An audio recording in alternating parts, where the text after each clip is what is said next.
I've been looking back along this winding road to the old familiar markers of the mercies I have known.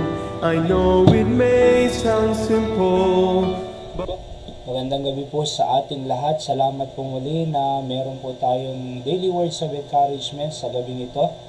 At tayo po muna ay manalangin. Dakilang Diyos, salamat po Panginoon sa pagkakataong ito na meron kaming time muli makapag-aral ng inyong salita. At naway makapulot po kami ng words of encouragement at prinsipyo mula sa inyong salita. Kayo po ang manguna sa amin while studying your word, patawad sa kasalanan. In Jesus' name I pray. Salamat din po na sa natapos na aming prayer meeting sa gabing ito kanina. Pagpalain niyo po ang bawat isa. Ito po ang aking dalangin sa pangalan ng Panginoong Jesus. Amen. So ating text po na aking babasahin ay dito po sa 2 Corinthians chapter 12 verse 9. Sabi ng Bible, "And he said unto me, My grace is sufficient for thee, for my strength is made perfect in weakness. Most gladly therefore I rather glory in my infirmities, that the power of Christ may rest upon me." So ito po yung time na si Apostol Pablo ay hinihingi niya sa Diyos na alisin ang kanyang tinik, thorn in the flesh. Ano po, he begged the Lord 3 times but hindi po tinanggal ng Panginoon yung kanyang thorn of the flesh. Pero sabi ng Panginoon, "My grace is sufficient for thee." Kaya ang ating pamagat po sa gabi nito ay "My grace is sufficient for thee." Ano po? At pag sinabi pong grace dito ay from the Greek word charis. Nang ibig sabihin po ay graciousness or God's favor and pleasure. Ano po? Ang sufficient naman po dyan, ang Greek niyan ay archeo. Or ang ibig sabihin po ay be enough, be content, to be possessed of unfailing strength, to be strong. Yan po ang ibig sabihin po ng sufficient. Kaya sabi ko po, God's grace is always sufficient for us, not even lack of anything. So ang biyaya po ng Panginoon ay sapat, sufficient, always po, always sufficient para po sa atin. At not even lack of anything. Hindi po yan nagkukulang, hindi po yan may kulang, kundi sapat po. Ano ho? So yan po ang ibig sabihin ng grace po dyan. Kaya sabi ni Apostol Pablo, "Panginoon, alisin mo naman itong thorn of the flesh ko, nahihirapan ako dito, masakit." Pero sabi, gusto ng Panginoon na manatili yung thorn of the flesh na yun sa kanya upang ma-experience niya ang sufficiency ng God's grace araw-araw. Sapagkat po, baka pag naalis po yun, no, yung thorn in the flesh, hindi niya na ma-experience ang sufficiency ng God's grace. Kaya may pagkakataon po na talagang masakit man, ayaw man natin sana na mangyari sa buhay po natin yung mga nangyayari, pero yan po ay thorn of the flesh at gusto ng Panginoon manatili lang po dyan upang ma-experience po natin yung sufficiency of God's grace sa araw-araw. Ano po? At pag ang biyaya naman po na yan ay sapat at hindi nagkukulang upang palakasin at maging strong. Sabi nga dyan, to be strong and to possess of unfailing strength. So para maging strong at maging sapat ang kanyang strength, ano po, sa ating pong buhay. So, and then sabi ko po dyan, God's grace supplies our every need. So ano man po pangangailangan po natin sa araw-araw, kalusugan man yan at mga pangangailangan, ay nagiging sapat po ang supply ng Panginoon sa ating pong pang-araw-araw na buhay. Ano po? And yung word po dyan na "For my strength is made perfect in weakness." Pag sinabi pong strength dyan, ay kapangyarihan po ng Diyos. Ano po? At ang made perfect po dyan is to complete or fulfill. So to complete, kompleto.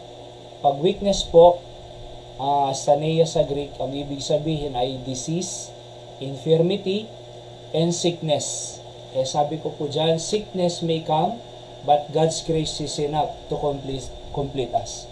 So, dumating man po ang karamdaman, sakit, or disgrasya, or anuman, pero God's grace is enough para pupunuin, i-complete tayo. Ano po?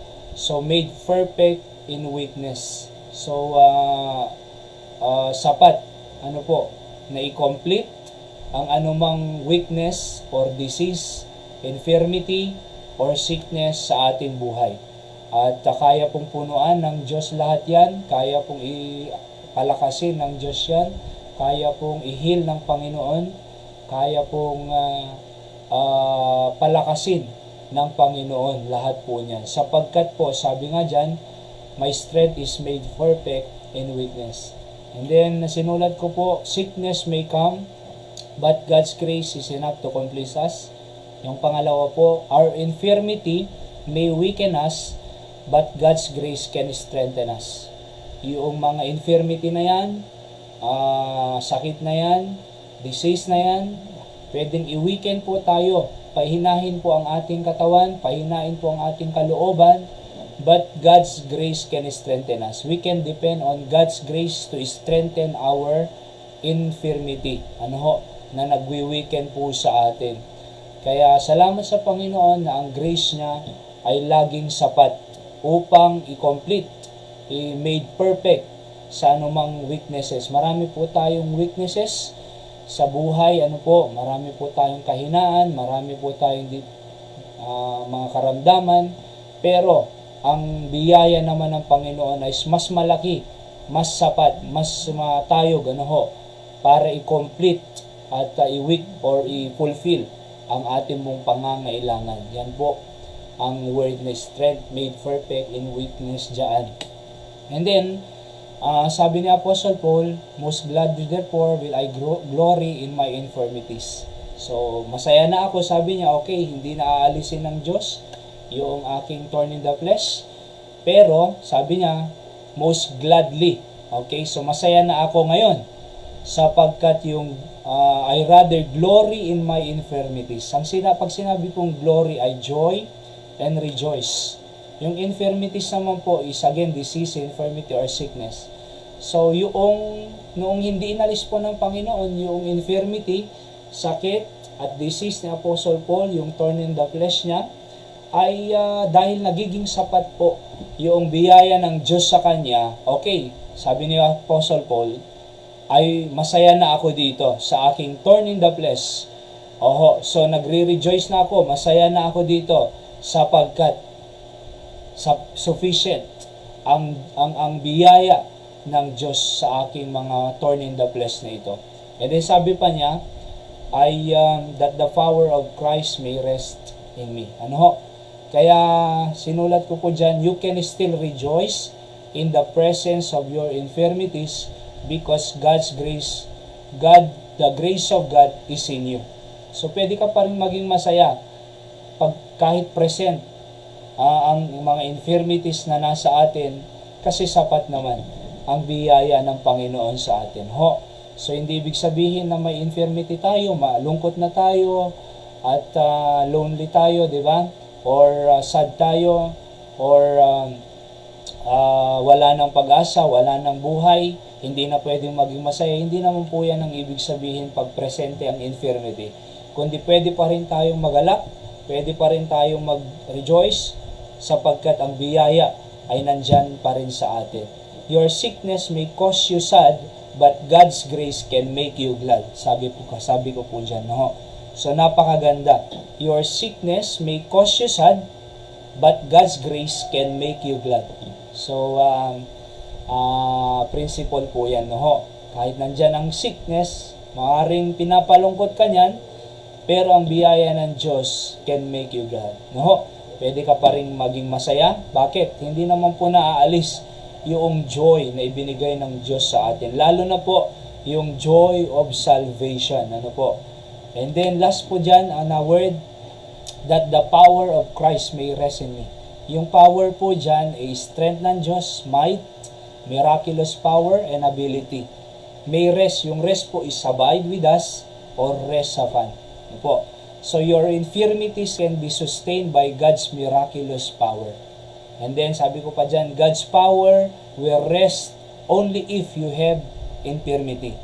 So saka na lang pong makikita natin yung power na mag-abide sa atin pagka meron po tayong infirmity. So hindi magre-rest yung power ng Diyos sa atin pag walang infirmity. Pag walang weakness. So meron mo ng infirmity bago mag-rest yung power ng Panginoon. Walang rest ng power kung walang infirmity. Kaya ginagamit po ng Panginoon yung mga weaknesses natin, infirmities natin, upang ipakita ang kapangyarihan ng Diyos, upang makita natin yung kapangyarihan niyang mag-solve ng problema, mag-heal ng sakit natin, at magpalakas po sa atin, so that it can be a great testimony to others, na ang Diyos, ang kanyang grace ay sufficient sa atin. Sa panghuli po, principles of the day na pwede natin matutunan, God's ability to strengthen you can only be seen if you have your infirmity. Okay?